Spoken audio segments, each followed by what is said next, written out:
18 രൂപ റോബസ്റ്റ വില കിട്ടും. 18 രൂപയാണ് റോബസ്റ്റ വില കിട്ടുന്നത്.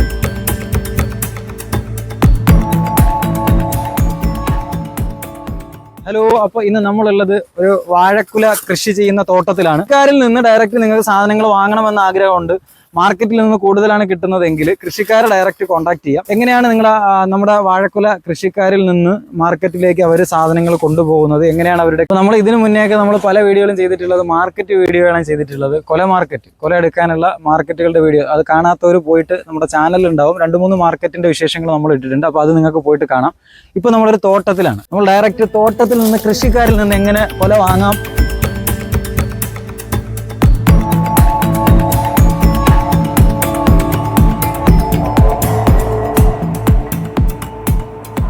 നമ്മുടെ കൃഷിക്കാര് തോട്ടത്തിൽ നിന്ന് വെട്ടിയിട്ടുള്ള കൊലയാണ്.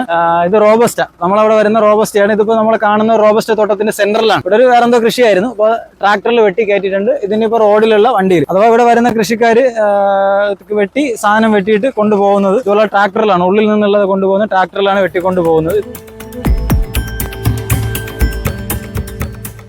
പോലെ ആ സൈഡൊക്കെ ശരിക്ക് കൃഷിയുണ്ട്. ഇതിപ്പോ നമ്മളുള്ളത് ചെങ്കോട്ടയിൽ നിന്ന് അച്ചൻകോവിൽ റൂട്ട് തന്നെയാണ്. അഥവാ പമ്പളി കഴിഞ്ഞിട്ട് വരുമ്പോ അച്ചൻകോവിൽ റോഡ് കയറണ്ട, പമ്പളി കഴിഞ്ഞിട്ട് നേരെ വടകരയ്ക്ക് അഥവാ കടയനല്ലൂർ മധുരൈ റോഡിലേക്ക് പോകുന്ന ഒരു റോഡാണ്. ആ റോഡിലാണ് ഈ കൃഷിത്തോട്ടം ഉള്ളത്. പോലെയുള്ള നിങ്ങൾക്ക് ഇപ്പൊ നിലവിൽ കൃഷി എന്തൊക്കെ കൃഷി ചെയ്യുന്നുണ്ട്? കൊല റോബസ്റ്റ வாழை ஆமா நெல் நட்டுருக்கோம். அப்புறம் தக்காளி தென்னை இதெல்லாம். നമ്മളിവിടെ ഇപ്പൊ നമ്മൾ ഈ വീഡിയോ ചെയ്യുന്നത് ഒരു കൃഷിക്കാരനാണെന്ന് പറഞ്ഞല്ലോ. ഈ തോട്ടങ്ങളുടെ മുതലാളിയാണ് ഈ കാണുന്നത്. അപ്പൊ പുള്ളിക്കാരന് ഇപ്പൊ നിലവിൽ ഇവിടെ നമ്മളിവിടെ സംസാരിക്കുമ്പോൾ ആ റോബസ്റ്റ പുറകിൽ നിന്ന് കയറ്റുന്നുണ്ട്. അതുപോലെ ചക്ക എന്ന് പറഞ്ഞാൽ നമ്മുടെ നാട്ടിലുള്ള കറിക്കൊല, പച്ചക്കറി കടകളിൽ വരുന്ന കൊല. അപ്പൊ അതൊക്കെ ഇവിടെ കയറ്റുന്നുണ്ട്. അപ്പൊ നമ്മൾ ഈ ചക്ക എങ്ങനെയാ വില പോകുന്നത്?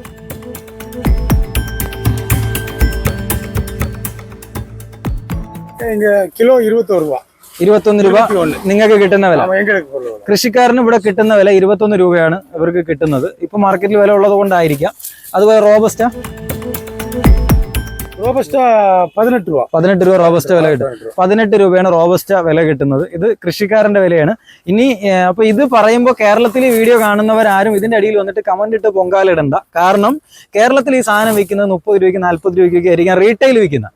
അത് ഞാൻ പറഞ്ഞുതരാം അതിനുള്ള കാരണം. അപ്പൊ ഇവരിൽ നിന്ന് ഡയറക്റ്റ് ഇവർ കൊണ്ടുപോകുന്ന മാർക്കറ്റിലാണ് അല്ലേ? കണ്ടു അവർ മാർക്കറ്റിലേക്ക് കൊണ്ടുപോകും. ഇവർ മാർക്കറ്റിൽ കൊണ്ട് കൊടുക്കുമ്പോൾ ആ മാർക്കറ്റിലുള്ള കച്ചവടക്കാരൻ ഒരു ലാഭം എടുക്കും. അത് കഴിഞ്ഞ് കേരളത്തിലേക്ക് സപ്ലൈ ചെയ്യുന്ന കച്ചവടക്കാരൻ അടുത്തൊരു മാർജിൻ ലാഭം ഇടും. അത് കഴിഞ്ഞ് നേരെ കേരളത്തിലെ കച്ചവടക്കാരിൽ കിട്ടും. അവർ പിന്നെ ഇത് പഴമാക്കുമ്പോൾ വെയിറ്റ് ലൂസ് വരും. ഇതെല്ലാം കഴിച്ച് വണ്ടിക്കൂലി എല്ലാം കൂടെ ഒക്കെ കൂട്ടി കഴിച്ചിട്ടാണ് ഈ വില ഇടുന്നത്. പിന്നെ അത് മാത്രമല്ല, ഇത് ഡെയിലി ഉള്ള മാർക്കറ്റ് കൂടിയാണ്. കാരണം ഇതിൽ സൗണ്ട് ഉണ്ടാവും കേട്ടോ. നമ്മളിപ്പോൾ ഇത് റോഡ് സൈഡിൽ നിന്ന് ലോഡ് കയറ്റുന്ന സമയത്താണ് ഈ വീഡിയോ എടുക്കുന്നത്. കാരണം വണ്ടികൾ ഒരുപാട് റോഡ് ക്രോസ് ചെയ്യുന്നുണ്ട്. അപ്പോൾ അതിൻ്റെ സൗണ്ട് ഉണ്ടാവും, അഡ്ജസ്റ്റ് ചെയ്യുക. കാരണം അത് നിങ്ങളുടെ മുന്നിൽ എത്തുക എന്നുള്ളതാണ്. ലൈവിൽ തന്നെ അവർ പറയുന്ന സംഗതി ലൈവിൽ നിങ്ങൾക്ക് കാണിക്കുക എന്നുള്ളത് കൊണ്ടാണ് നമ്മൾ അങ്ങനെ ചെയ്യുന്നത്. அப்ப வேற என்ன கிருஷி வேற என்ன இருக்கு? இந்த ரோபஸ்டையும் இது மட்டுமா? ரோபஸ்டா இது கற்பூரவல்லியும் போடுவோம். அந்த ரசகத்துல என்ன விலை போகுது? ரசகத்துல வந்து இப்போ மார்க்கெட்ல 17 രൂപ 18 രൂപ தான் இருக்கு. രസകഥയിലെ അഥവാ നാണിപ്പൂവൻ, നമ്മളവിടെ വരുന്ന നാണിപ്പൂവൻ 17 രൂപ 18 രൂപ മാത്രമാണ് കൃഷിക്കാർക്ക് കിട്ടുന്ന വില. പിന്നെ ഇത് മുതലാവുമാ? എന്താ വിലക്ക്? இல்ல இது ரேட் கம்மி, முதலாகாது. முதலாகும், விலை ரொம்ப கம்மி. அப்போ என்ன கிட்டுங்க, என்ன கிடைக்கும் கൃഷിക്കാർക്ക്? எங்களுக்கு நஷ்டம் தான், சேல் நஷ்டம் தான். சேல் நஷ்டம். ஆமா ஆமா. எத்தனை ரூபாய் கிட்டியா നിങ്ങൾക്ക് മുതലാവതില്ല? ஆமா, எங்களுக்கு ஏக்கருக்கு எப்படினாலும் 70,000 80,000 செலவாயிடும். செலவாய் ஒரு கൃഷിக்கு? ஒரு ஏக்கருக்கு. இப்போ இந்த விலைக்கு வித்தோம்னா எங்களுக்கு கட்டாது. எத்தனை ரூபாய் ஆவரேஜ் கிட்டணும் எங்களுக்கு? இப்போ இந்த மாதிரி வித்தா எப்படியும் ஒரு 50,000 நஷ்டம் தான் வரும். நஷ்டம் தான். ஒரு 25 ரூபாய்க்கு மேல கேரியல கிட்டும். அப்பனா 25 ரூபாய்க்கு மேல வித்துச்சுனா, 20 ரூபாய்க்கு மேலே போய் ப்ராப்ளம் இல்ல. 30 ரூபாய்க்கு வித்துச்சுனா லாபப்படும்.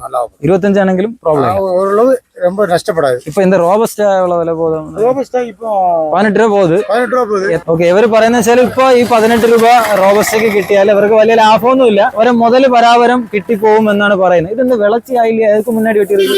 இல்ல இது வந்து கொஞ்சம் தோட்டம் அழிஞ்சிருச்சு. ஃபர்ஸ்ட்ல நல்லா விளையும். இல்ல இதுக்கு மேல போட்டா அந்த வெயிலுக்கு ஒடியும். അതാ ഇപ്പോ വെട്ടി. ഓക്കേ, അപ്പോൾ ഈ സൈസ് കായ എന്ന് പറഞ്ഞാൽ ഇവര് ചൂടാണ്, ഭയങ്കരമായ ചൂട്. നമുക്കറിയാം കേരളത്തിലേക്ക് ചുട്ടുപൊള്ളുന്ന ചൂടാണ് ഇപ്പോൾ. അപ്പോൾ ഇവിടെ അതുപോലെ ഉണ്ട്. അപ്പോൾ അതുകൊണ്ട് ഇത് ഒടിഞ്ഞു വീഴും. അതിനു മുന്നേ അവർ വെട്ടി മാറുന്നതാണെന്ന് പറയുന്നത്. പക്ഷെ 18 രൂപ ഇവർക്ക് വില കിട്ടിയാൽ കുഴപ്പമില്ല. അവർക്ക് മുതലും അത്യാവശ്യം ലാഭം, വലിയ ലാഭം ഇല്ലാതെ പോകും. എന്താ ചക്കയ്ക്ക് എന്താ വില കിട്ടിയ പോതുമാ? ചക്കയ്ക്ക് വില പോകും, പ്രശ്നമില്ല. ഓക്കെ, കറിക്കുലയ്ക്ക് പ്രോബ്ലം ഇല്ല. അഥവാ നമ്മളവിടെ ചക്ക കറിക്കുല എന്നൊക്കെ പറയുന്ന താറെന്ന് പറയുന്നതിന് ഇത്ര വില കിട്ടിയാലും പ്രശ്നമില്ല. പിന്നെ അതുപോലെ നാണിപ്പൂവിനൊക്കെ ഒരു 20 രൂപയ്ക്ക് മുകളിൽ കിട്ടിയില്ലെങ്കിൽ ഇവർക്ക് നഷ്ടം സംഭവിക്കുമെന്നാണ് പറയുന്നത്. ഒരു ഏക്കറിൽ കൃഷി ചെയ്യുമ്പോൾ 70,000 രൂപയോളം ഇവർക്ക് നഷ്ടം ഉണ്ടാവുമെന്നാണ് അവർ പറയുന്നത്. പിന്നെ അതുപോലെ തന്നെ ഇപ്പൊ നിങ്ങളെ കോൺടാക്ട് ചെയ്താൽ ഇപ്പൊ കേരളത്തിൽ നിന്ന് ഈ വീഡിയോ കാണുമ്പോൾ സ്വാഭാവികമായിട്ടും നമ്മുടെ കച്ചവടക്കാരൊക്കെ നിങ്ങളെ വിളിക്കും. അപ്പൊ അങ്ങനെയാണെങ്കിൽ നിങ്ങൾക്ക് സാധനം കൊടുക്കാൻ പറ്റുമോ? കേരളത്തില് വണ്ടി എടുക്കാം അങ്ങേക്ക് കൊടുക്കല, പ്രശ്നമില്ല. അത് കേരളത്തിൽ നിങ്ങളിത് കാണുന്നെങ്കിൽ ഇവരുടെ നമ്പർ ഇതിൽ ഞാൻ ഡിസ്ക്രിപ്ഷനിൽ കൊടുത്തേക്കാം. അപ്പൊ നിങ്ങൾ ഇത് കണ്ടിട്ട് നിങ്ങൾക്ക് ഡയറക്റ്റ് ഇനി കൃഷിക്കാരിൽ നിന്ന് എടുത്താണ് നിങ്ങൾക്ക് ചെയ്യാൻ ആഗ്രഹമെങ്കിൽ ഇവരെ ബന്ധപ്പെടാം. അപ്പൊ ഏത് കായ് വേണമെങ്കിലും അറേഞ്ച് ചെയ്ത് കൊടുക്കില്ല. ഇപ്പൊ ഇവരേൽ ഉള്ളതല്ല, ഇനി ഏതെങ്കിലും വേണമെങ്കിലും മറ്റു കൃഷിക്കാരുമായിട്ട് അവർ ടൈപ്പ് ചെയ്തിട്ട് അത് കറക്റ്റ് ചെയ്തിട്ട് കൊടുക്കാൻ പറ്റും. അപ്പൊ പുള്ളിയുടെ നമ്പർ എന്തായാലും ഞങ്ങൾ ഡിസ്ക്രിപ്ഷനിൽ കൊടുത്തേക്കും. അപ്പൊ ഇതാണ് തമിഴ്നാട്ടിലെ കൃഷിക്കാരുടെ ഒരു വസ്തുതയായിട്ടുള്ള കാര്യം. விலை வந்து ஒரு நிர்ணய விலை இல்ல, எப்போதும் இறங்கும் ஏறும். നാളെ വേറെ ஆமா, அது வந்து இப்ப இந்த வெயில் நேரத்துலயும் விலை குறையும். എന്നാൽ ആവറേജ് നിങ്ങൾക്ക് നഷ്ടമില്ലാത്തതിൽ പോവില്ല. ஓரளவு வரும், ஆவரேஜ் நஷ்டம் போகும்.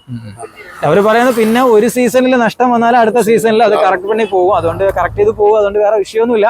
നഷ്ടത്തിന്റെ വലിയൊരു സീൻ വരുന്നില്ല എന്നാ പറയും. പക്ഷെ കേരളത്തിലാണെങ്കിൽ അങ്ങനെയല്ല കേട്ടോ. ഒരു നഷ്ടം വന്നാൽ പിന്നെ അത് കരകയറി വരാൻ വലിയ പാടാണ്. അപ്പൊ അങ്ങനെയുള്ള ഒരു ബുദ്ധിമുട്ട് കേരളത്തിലുണ്ട്. ഇടയിലുള്ള മാർക്കറ്റ് വിലയാണ് ആ വിലക്ക്.